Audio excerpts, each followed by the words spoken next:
Hello, everyone, and thank you for joining us once again on Interviews from Israel. And I have with me today, let's see, it's his evening, my morning, Rabbi Mordecai Weiss, which many of you know, but if you do not, Rabbi Weiss is a very dear friend, and we have known each other for many years. He has taken groups from our community around Israel and introduced us to the land and the people. And so thank you for joining us this morning, Mordecai, and I'll let you begin. Well, good morning, Gary. Always a pleasure to see you and to have this time and opportunity to speak to you, give give people a little personal view of what we are all going through here in Israel. It's day number 69, and unfortunately, what we have been hearing is that this is not something which is going to be over anytime soon. Um, and you and I in our previous conversations, we've touched upon that. And the longer things go on, uh, the more we're able to internalize, exactly what that means. Mhm. Um, you know, One of the things we've discussed about, for example, previously, are the reservists that form a very, very important part of the Israeli Defense Forces. Reservists are people who already completed their regular army service, and these are people, parents, students, people with families, people in their 20s and their 30s and their 40s. But because of the situation and because of the need for the reservists, and there are only 9 million people living in this country, so the reservists form a very, very important part of our army. But again, typically in past wars, uh, reservists were used for, short amount of time, a week, 2 weeks, a month, 2 months.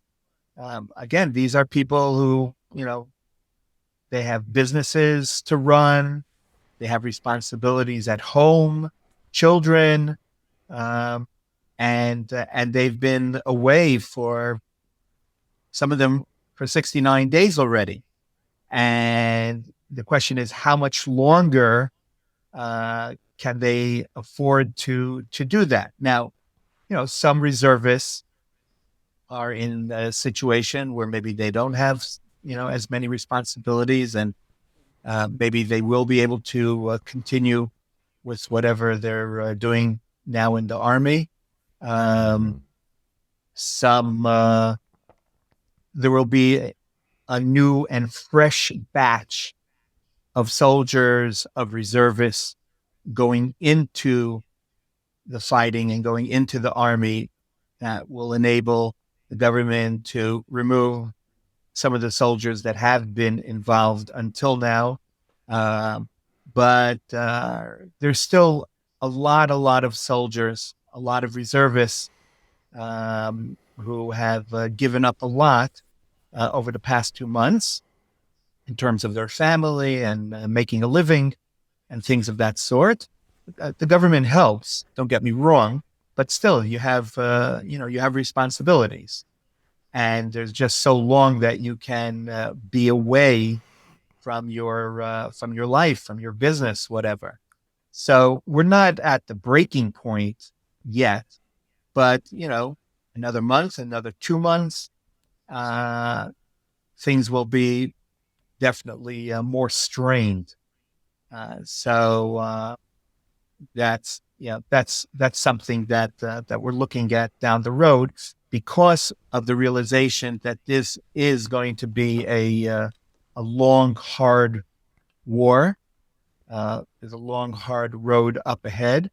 And that's, again, without even bringing up, like we always do, the northern border, Yes. which also has been heating up.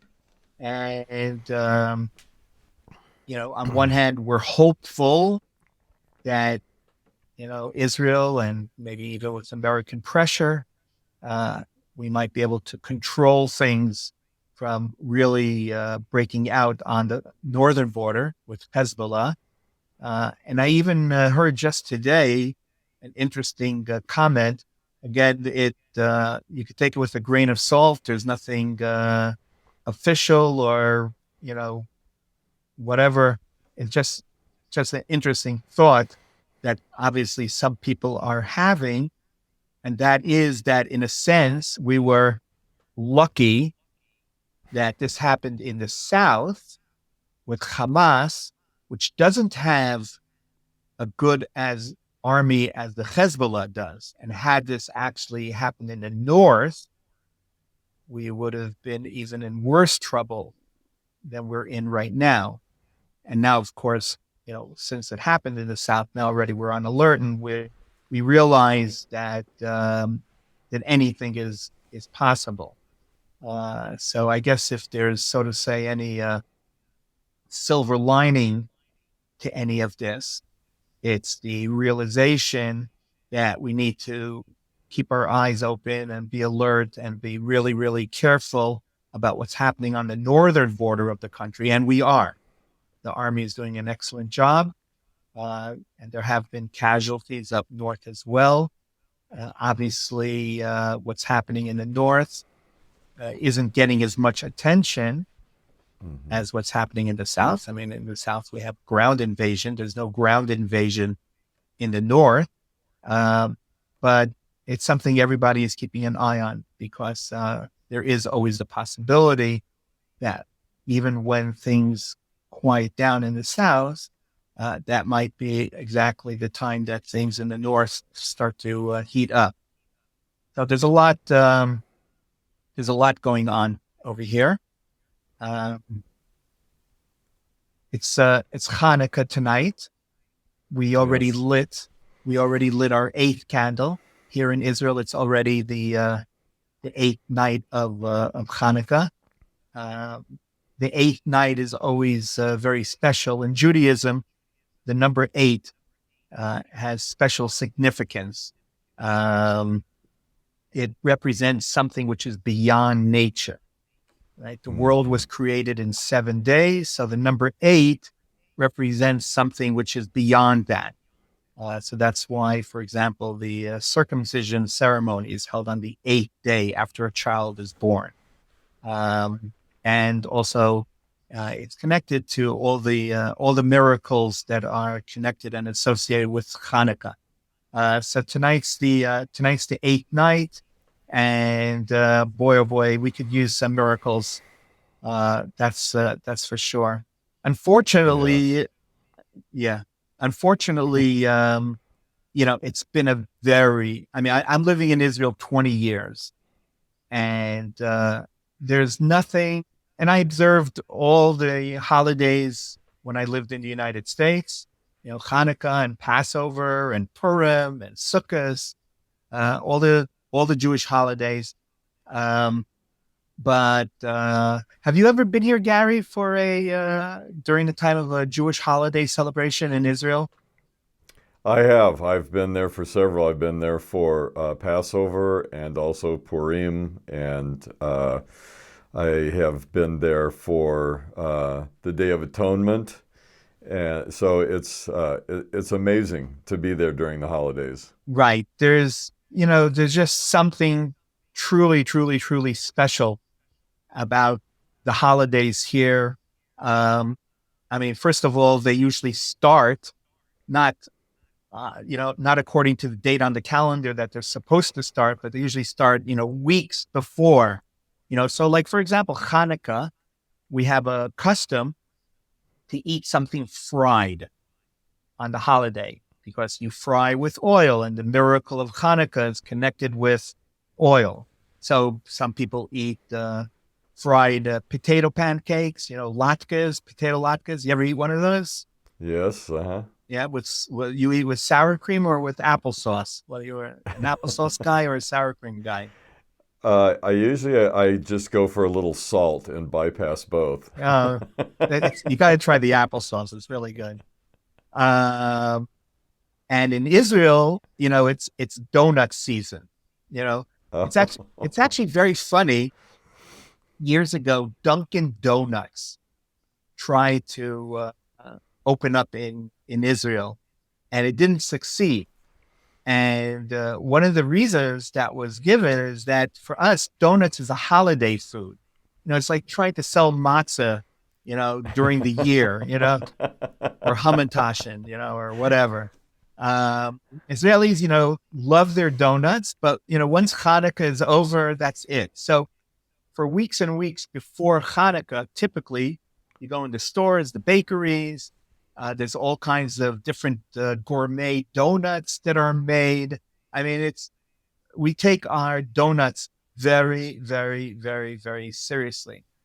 Anyway, the point is that the spirit of the holidays are very much in the air here in Israel, way, way before the holidays actually begin. But not this year. It's different. It's just much, much more subdued. I mean, you can still get a good donut. Don't get me wrong. But I went out one night with my family. We went to the mall, whatever, and it's quieter, less people out. And, let's face it. I mean, every day you turn on the news and another soldier has died. Just a few days ago, a family in my community, their son died. Their son was killed fighting in Gaza. He was the father of 6 children.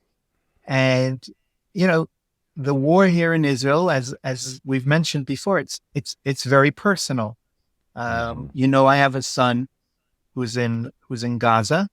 And I was speaking to somebody today, one of the soldiers that was killed this week. He was the son of the former chief of staff here in Israel. And, it was, of course, devastating. But he was killed trying to retrieve bodies of hostages that had been taken 2 months ago. And they actually retrieved 2 bodies. And one of the bodies that they retrieved was of a girl who had been at this concert on October 7th. And till last week, they thought she was still alive. And unfortunately, they were only able to retrieve her body, which was hidden in a Hamas tunnel under, one of the Hamas leaders' homes, whatever. And she was a very good friend of my daughter and her friend. And it's just so close at home over here. So it's quite understandable, why Hanukkah this year in Israel it wasn't the same. It wasn't the same.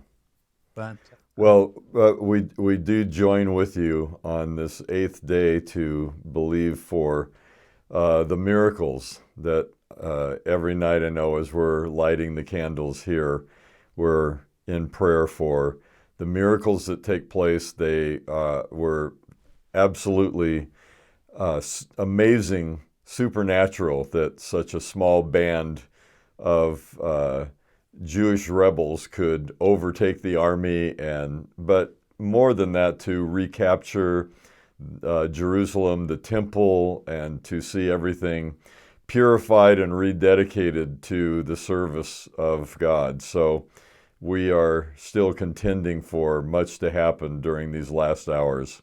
Amen. So, Gary, I know usually you ask me the questions, but tonight I want to turn things around. One of the things about light And, there are a couple of Jewish commandments that involve light. Friday night, we light the Sabbath candles.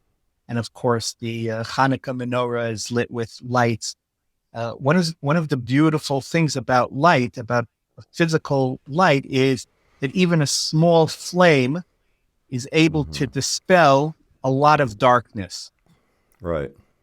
And so we are hearing here in Israel about this tremendous amount of darkness that seems to have enveloped the world in terms of the rise of anti-Semitism.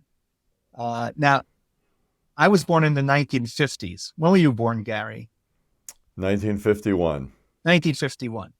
I don't remember anything like this growing up as a kid, teenager years, college years. I mean, here and there, but what we're seeing today is reminiscent of those years before the Holocaust. Right. Can you enlighten me on what's happening? Well, I know there's a lot of things happening that play into this. I think one illustration is what you just said, that part of God's calling on the Jewish people is to be a light to the world. And I think in the situation that's happening, there is light being shown on what has been there. For me, it's not surprising. It's more of a level of exposure. I don't think there's something new happening. I think there's an exposure of what has been there that has been very much under the surface and covered over. It's something that I know I've been involved with for years. We just redirected the book that I'm working on to the anti-Semitism book that I had just kind of on the shelf waiting to get into it after I finished what I'm doing. And so we just flipped that and started pulling the anti-Semitism book off the shelf and working on that to get that released.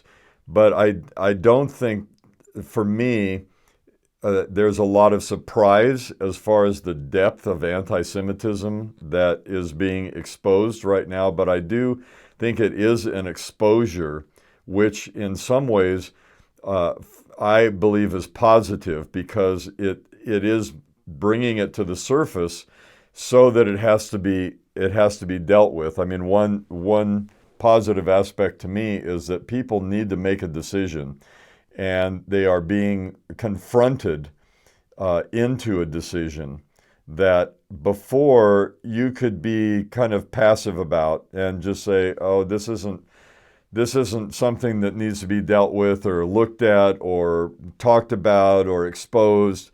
And now on so many fronts, it really is the topic of discussion. And when you have it become up and out as the topic of discussion, it really does force people to look into it, to study it, to study the validity of what's being said either way. I don't know if you saw on Facebook the video that was done by Arnold Schwarzenegger, but that would be interesting for you to look up I and saw watch. he was amazing. Yeah, it was tremendous. And Yeah. so when I see things like that from people like that, then it really does bring the topic to the forefront, both because of who he is and because it's happening in so many areas of life right now. It's happening on the political scene, that there's confrontation of our Congress to say, let's look at how many anti-Semites we really have in our government.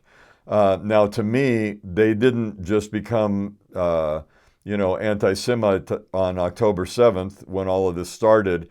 That was already there, but it wasn't as much of it. It wasn't an issue. Nobody pointed to it. Nobody demanded responses from these kinds of people, or sort of making their choices aware publicly. And so one thing I feel personally is that there's a lot of positive things happening, because I would call it, rather than a rise of anti-Semitism, I would call it an exposure of anti-Semitism. And I keep talking in our little prayer group, we sort of have this spiritual meter going that we talk about of where is the tipping point where things really start going in another direction. And I think there's enough discussion happening, and there are enough facts coming out that are really bringing this to a positive focus rather than a negative one. I think what happened in the United Nations with the discussion about the women and how they were treated brutally by Hamas in the beginning of this on October 7th, and the brutality of rape and everything, and literally confronting in the United States all of the women's organizations, as well as just the concept within, again, government policy, both on a federal level and on a state level, how this is to be brought about, and is it just we don't care because these are Jews? And that's a very pointed, question to be asking some of these organizations now, is why are you silent? Why are you not bringing this up? And why are you not engaging in the conversation and dealing with the issue of anti-Semitism that arises out of some of this? And I do think that it's bringing the discussion to the forefront. I think it's bringing confrontation to many, many areas of society, whether it be in schools, colleges, universities. As we were talking about before we began, this is, all the way into the leadership of some of our major universities to confront this and to determine, is this going to be acceptable in our society that we have major universities that are run by people who are clearly anti-Semites? One thing, I just released a podcast, I think it was this week, I lose where it's coming, but on the whole idea of annihilation, because I think that it goes beyond the idea of just talking about anti-Semitism. To me, that's almost too, soft of a term when you realize that a lot of what is behind these organizations like Hamas, Hezbollah, Iran, as well as other organizations, and when people are marching saying from the river, to the sea, this is not anti-Semitism. This is annihilation. That's the only way you fulfill that type of a cry. And I, again, thought, Arnold Schwarzenegger did a great job of saying, when you're wrapping yourself in this flag, then you are standing for what those people in those organizations mean, and they mean annihilation. They're not just dabbling in a little bit of anti-Semitism. So I feel like, I know it's kind of scary on one hand, because you wonder, is this gonna tip over to the way, as you're saying, it did in the pre-days of World War II, to foment more and more feelings of anti-Semitism, or to release this monster of annihilation into our world again? Or is the light that's shining, hopefully through Hanukkah and through the Jewish people, going to bring to light these feelings of anger and hatred and murder, annihilation, brutality, and expose them in a way that the world may this time go in another direction and say, hey, we've let something come in since World War II and since the Holocaust that we have to go back to the cry, never again. And if we're going to say never again, as many nations have over these last even years of adopting the definition of anti-Semitism into their governments and their nations, then we have to also look at what you must do in order to accomplish never again. Never again is something that must be won, and it's only going to be won through what is being done right now in Gaza, what Israel is experiencing, and as has been said many times, Israel is fronting this for the world because it doesn't stop with Israel. Once you turn loose this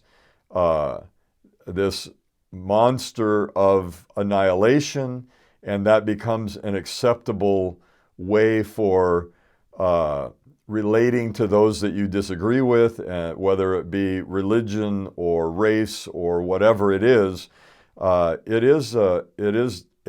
monstrous thing that is looking to devour the global community. And so my hope in answering the question is that what we're going to see is more exposure, which is going to require speaking the truth and getting the facts out to people, because I think a lot of these kids on university campuses that are protesting, they have no idea what they're talking about. They are totally in deception, and we need the light to come. We need the truth to come. And I think that Israel has to continue this. I know I try to watch every day this speaker on the news that Israel has, and he does a wonderful job about talking the truth about the issues, like the United Nations, like UNRWA, the fact that they're literally supporting the effort of Gaza and Hamas, and you've got 10,000 Gazans on the payroll of UNRWA, and they're all agents of Hamas, and you're finding ammunition and weapons hidden in their facilities. So this type of thing, I know it kind of takes your breath away, and it's very scary, but I'm hoping that the truth coming to light is going to win the day. So is that too long of an answer to your question? No, well, first of all, I just have to make a side comment. I always get a kick when somebody is interviewed and they put somebody to the wall and they say, what river and what sea? And like, they don't even know. But what you're saying is scary because it really is true. That's that. Whether they know the name of the river or they know the name of the sea, they do know what it means. It means me, who's living between the river and the sea, where am I supposed to go? Into the river or into the sea? Which one? Right. And that's what they mean. It's a one-state solution. Yeah.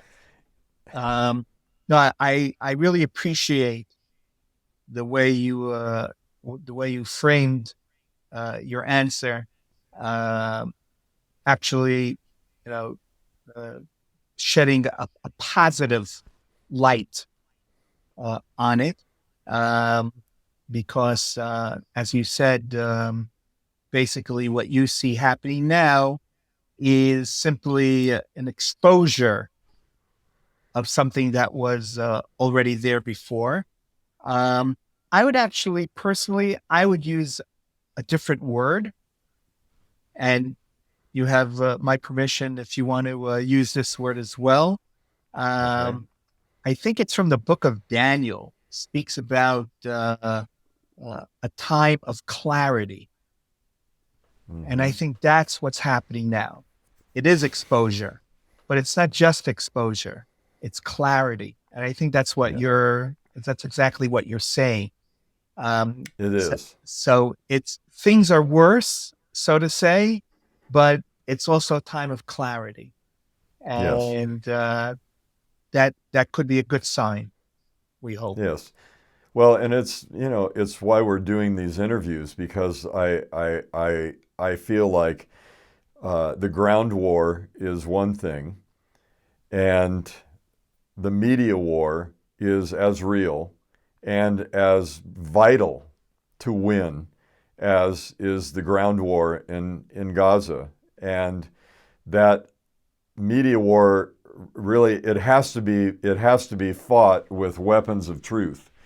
And I think that getting the truth out, whether that's biblical truth, whether it's just societal truth, truth about prejudice, about some of these things, we have to keep speaking the truth and getting it out. And one thing I would say, there is an atmosphere to say things now.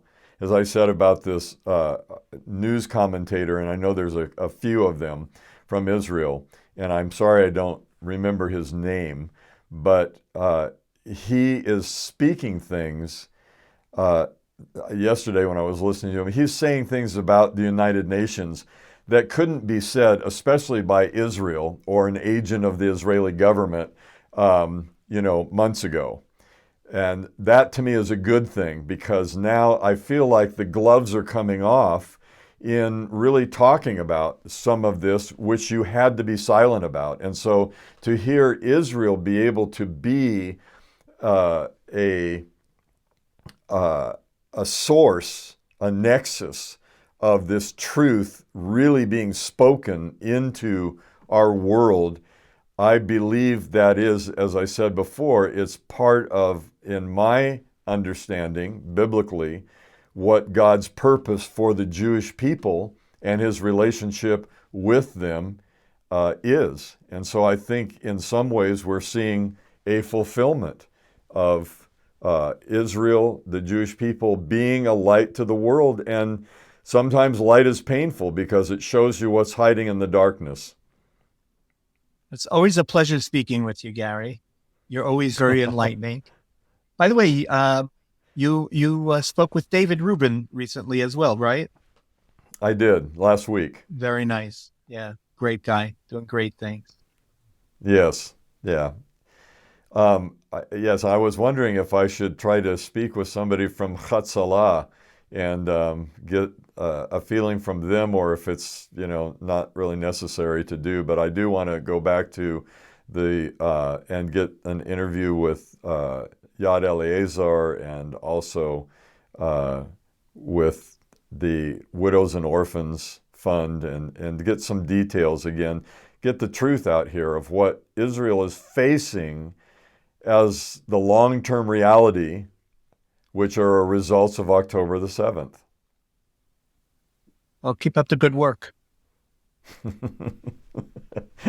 You too.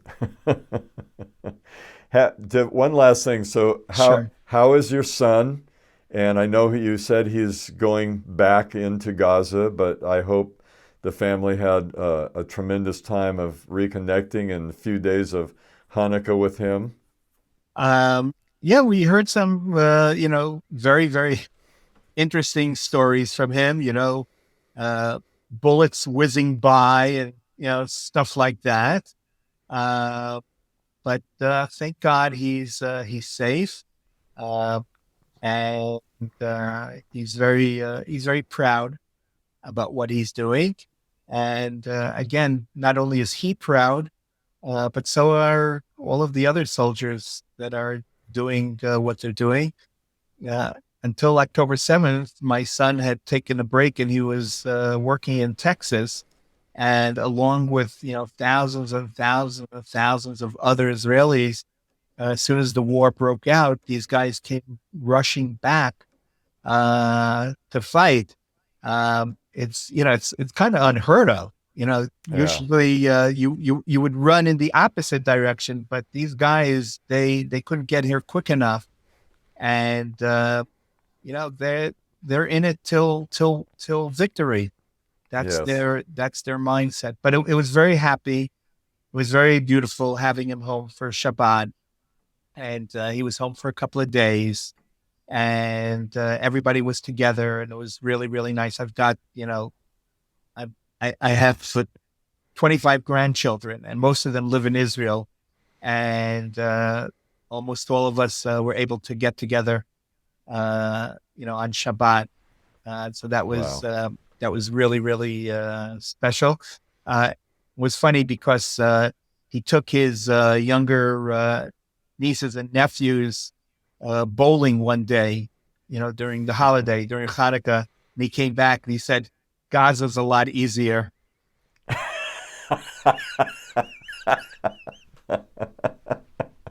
Oh, that's amazing. Yeah, it's all a matter of Well, perspective. well, Baruch Or as Hashem they for say the in the United time. States, it's all a matter of context, right? Yes, exactly. Hey, I don't know if you're aware of this. Last week when I was finishing the interview with Dr. Mezzini and Mickey, his son, he said, well, we've got to finish this up because I've got to go back on duty in 2 hours. Mickey got called up. He's 58. Wow. And so he's, I'm hoping I can get an interview with him now that he's, but he's actually working with the security forces in some of the cities in Judea and Samaria. That's amazing. That's amazing. Yeah. Well, I'm glad to hear about your time with your family, and Thank you. it's always those. It's good again for people to hear both sides of. There's wonderful things happening. There's times of joy. There's times of life, and that life of the Jewish people is what this battle is all about, and that life is what really, as we said before, you're fighting for America. You're fighting for Christians all around the world who are next on the list. And sometimes we're first on the list, but they just can't get to us without going through Israel. So we thank Israel and all of you there for who you are, what you mean to us. And I believe that we are going to continue this media war and this war against anti-Semitism and continue to bring clarity to the issues. May we share good news. Yes, yes. And we look for the miracles of Hanukkah. Amen. Thank you.